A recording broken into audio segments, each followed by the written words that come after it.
चिड़िया और किसान की कहानी।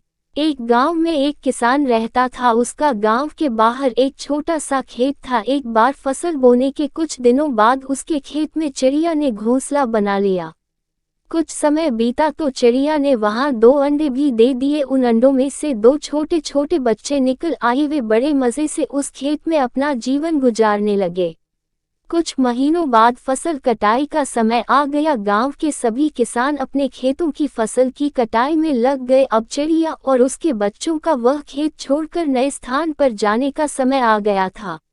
एक दिन खेत में चिड़िया के बच्चों ने किसान को ये कहते सुना कि कल मैं फसल कटाई के लिए अपने पड़ोसी से पूछूंगा और उसे खेत में भेजूंगा। ये सुनकर चिड़िया के बच्चे परेशान हो गए। उस समय चिड़िया कहीं गई हुई थी। जब वह वापस लौटी तो बच्चों ने उसे किसान की बात बताते हुए कहा, माँ, आज हमारा यहाँ अंतिम दिन है। रात में हमें दूसरे स्थान के लिए यहाँ से निकलना होगा।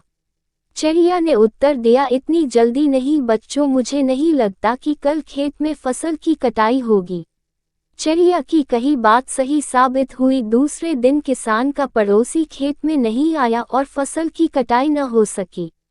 शाम को किसान खेत में आया और खेत को जैसे का तैसा देख बुदबुदाने लगा कि ये पड़ोसी तो नहीं आया। ऐसा करता हूँ, कल अपने किसी रिश्तेदार को भेज देता हूँ।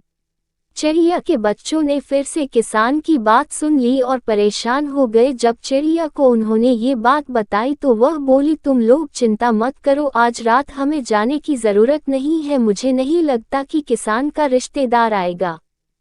ठीक ऐसा ही हुआ और किसान का रिश्तेदार अगले दिन खेत नहीं पहुंचा। चिड़िया के बच्चे हैरान थे कि उनकी माँ की हर बात सही हो रही है। अगली शाम किसान जब खेत आया तो खेत की वही स्थिति देख बुदबुदाने लगा कि ये लोग तो कहने के बाद भी कटाई के लिए आते नहीं है। कल मैं खुद आकर फसल की कटाई शुरू करूंगा।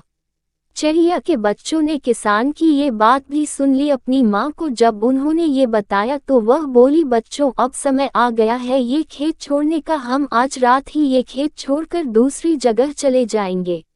दोनों बच्चे हैरान थे कि इस बार ऐसा क्या है जो माँ खेत छोड़ने को तैयार है। उन्होंने पूछा तो चिड़िया बोली, बच्चों, पिछली 2 बार किसान कटाई के लिए दूसरों पर निर्भर था। दूसरों को कहकर उसने अपने काम से पल्ला झाड़ लिया था, लेकिन इस बार ऐसा नहीं है। इस बार उसने यह जिम्मेदारी अपने कंधों पर ले ली है, इसलिए वह अवश्य आएगा। उसी रात चिड़िया और उसके बच्चे उस खेत से उड़ गए और कहीं और चले गए।